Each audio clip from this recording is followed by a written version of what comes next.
आदाब दोस्तों, राम मंदिर के प्राण प्रतिष्ठा कार्यक्रम से पहले एक नया बवाल देश में शुरू हो गया है और मोदी सरकार इस बवाल में फंस गई है।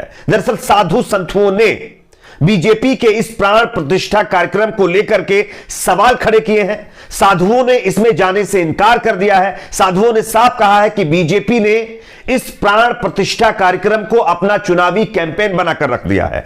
किस तरीके से साधु संतों ने इस पर नाराजगी जताई है और मोदी सरकार, खास करके बीजेपी, जो अपना दांव इस प्राण प्रतिष्ठा कार्यक्रम से चलना चाहती थी, वो उसके लिए उल्टा पड़ता हुआ दिखाई दे रहा है। आगे इसकी पूरी जानकारी आपको देंगे कि दरअसल राम मंदिर प्राण प्रतिष्ठा कार्यक्रम से पहले बीजेपी क्यों फंस गई और मोदी सरकार को लेकर क्या विवाद हुआ है। साथ ही साथ दो और बड़ी खबरें आपके सामने रखेंगे। दूसरी बड़ी खबर यहां पर सामने आ रही है महाराष्ट्र से, जहां पर दो बीजेपी नेताओं के ऊपर हेट स्पीच देने के मामले में केस दर्ज किए गए हैं। इन नेताओं ने लगातार महाराष्ट्र का माहौल खराब करने की कोशिश की, जिसके चलते इनके ऊपर अब केस दर्ज किए गए हैं। आगे हम इन दोनों नेताओं के चेहरे दिखाएंगे और इन पर बताएंगे कि किस किस मामले में केस दर्ज हुए हैं। साथ ही साथ तीसरी बड़ी खबर राजस्थान से सामने आ रही है, जहां पर एक बीजेपी के नेता और राजस्थान के एक मंत्री हैं बाबूलाल खराड़ी। इन्होंने अब अपने समुदाय के लोगों से, या हम ओपनली कहें तो हिंदू समुदाय से यह कहा है कि आप खूब बच्चे पैदा करिए, मोदी जी आपको फ्री में मकान देंगे। इनका बयान आगे आपको सुनाएंगे। उससे पहले एक छोटी सी रिक्वेस्ट आपसे करेंगे, इस वीडियो को ज्यादा से ज्यादा शेयर करिए दोस्तों, ताकि यह खबर दूसरे लोगों तक भी पहुंचे। चैनल पर अगर आप नए हैं तो सब्सक्राइब जरूर कर लीजिए। लोकसभा चुनाव 2024 हर हाल में जीतने की तैयारी चल रही है। मोदी सरकार कोई कसर नहीं छोड़ रही है इस चुनाव को जीतने के लिए।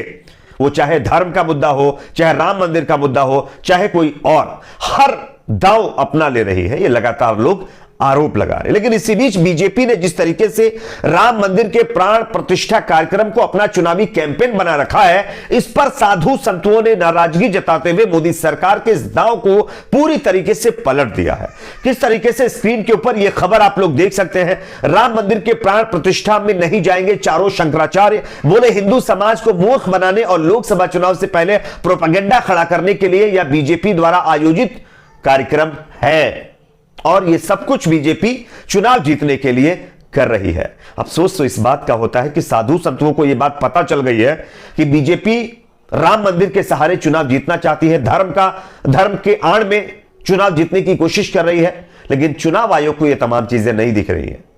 आप जानते होंगे, अगर नियमों के हिसाब से देखा जाए तो धर्म के नाम पर कोई भी ना तो वोट मांग सकता है, ना चुनाव लड़ सकता है। लेकिन आज ये तमाम चीजें खुल्लम खुल्ला की जा रही है, इस पर कोई सुनने वाला और इस पर कार्रवाई करने वाला नहीं है। साधु संतों ने क्या कहा है, मैं उनका एक बयान सुनाना चाहता हूं, सुनिए, उसके बाद आगे इसकी चर्चा करेंगे। सुनिए बयान।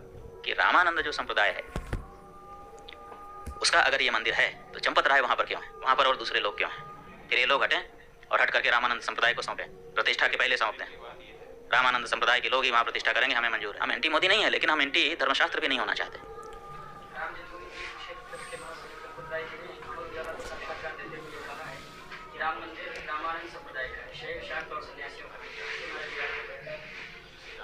अब देखिए, बात यह है, ये कब कहा उन्होंने? कल वक्तव्य आ गया। हाँ, चारों शंकराचार्य वहां पर नहीं जा रहे हैं।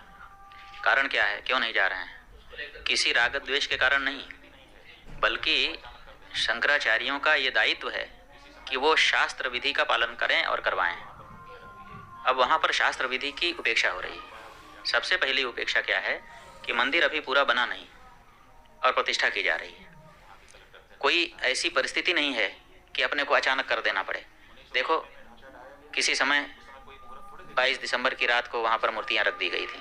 वो एक परिस्थिति थी कि रात को 12 बजे जा करके घुस करके रख दिया रामचंद्र दास परमहंस आदि लोगों ने, उस समय के जो वहाँ के कलेक्टर थे नैयर साहब के सहयोग से।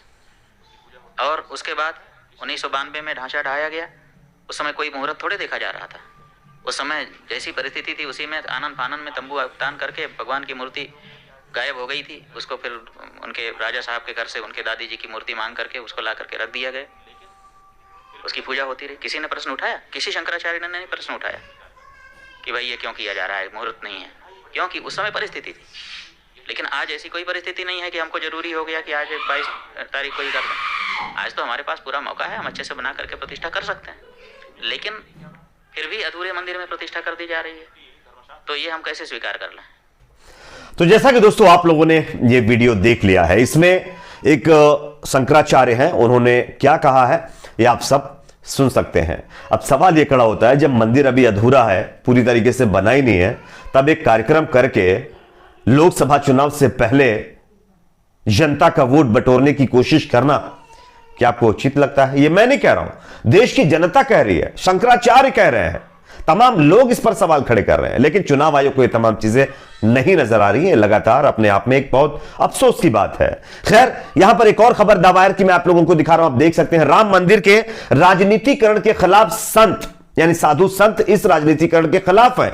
मतलब संतों की तरफ से कहा गया है कि सब पीएम कर रहे हैं तो धर्माचार्य के लिए क्या रह गया है? यानी सारा काम जो राम मंदिर का किया जाना चाहिए, ठीक है ना, कि धर्म के हिसाब से या फिर जो रीति रिवाज के हिसाब से, वो तमाम चीजें तो मोदी जी कर दे रहे हैं, तो फिर धर्माचार्यों की क्या जरूरत है?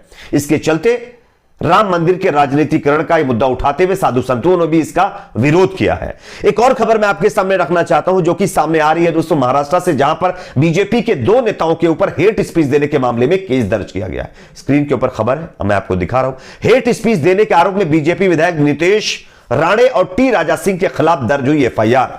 राजा सिंह के खिलाफ अब तक 75 से ज्यादा एफआईआर दर्ज हो चुकी है।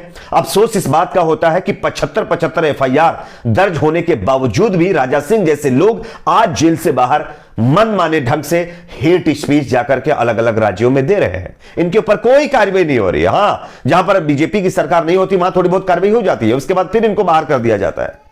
और हेट स्पीच पर सुप्रीम कोर्ट ने सख्त टिप्पणी करते हुए कहा है कि राज्यों को इसको देखना चाहिए। जिस राज्य में ये चीजें होती हैं, उनकी जिम्मेदारी बनती है कि उन नेताओं के खिलाफ, वो चाहे किसी पार्टी से ताल्लुक क्यों न रखता हो, उसके खिलाफ कार्रवाई की जानी चाहिए। लेकिन क्या आज कार्रवाई हो रही है? अब देखिए, धड़ल्ले से खुलेआम आज फिर हेट स्पीच चल रही है, खुलेआम लोगों को भड़काया जा रहा है, क्योंकि लोकसभा चुनाव करीब आ चुका है ना, इसलिए लोगों को फ्रीडम दी जा चुकी है। और सबसे ज्यादा किस पार्टी के नेता इस तरीके की स्पीचेस दे रहे हैं, ये मुझे बताने की जरूरत नहीं है, आप सब जानते हैं। इसलिए कहते हैं ना, टेलीविजन पर आकर के भाषणबाजी करना आसान है, लेकिन जमीन पर जो हकीकत है उसमें उसको तब्दील करना यह मुश्किल काम है। एक और खबर जो कि सामने आ रही है राजस्थान से, जहां पर बीजेपी के एक और मंत्री का अजीबोगरीब बयान सामने आया है। राजस्थान के मंत्री बाबूलाल खराड़ी हैं, मैं तस्वीर उनकी दिखा रहा हूं, स्क्रीन पर देख सकते हैं। इन्होंने कहा है कि खूब बच्चे पैदा करो, मोदी जी मकान फ्री दे देंगे, सिलेंडर भी सस्ता दे देंगे। यानी कि जहां एक तरफ मतलब कई हिंदू संगठन देश में पॉपुलेशन बढ़ने की वजह से 2 बच्चों से ज्यादा जिनके बच्चे होंगे उनको लेकर के कानून बनाना चाहते हैं, तो दूसरी तरफ बीजेपी नेता अब अपने समाज को बता रहे हैं कि आप खूब बच्चा पैदा करिए। यानी कि ये लोग इतना कंफ्यूज हैं, इनको समझ में नहीं आ रहा है कि आखिर करना क्या है। खैर, इस पर आपकी अपनी क्या राय है, कमेंट सेक्शन में बताइए। वीडियो को लाइक करिए, शेयर करिए, चैनल पर नए तो सब्सक्राइब जरूर कर लीजिए।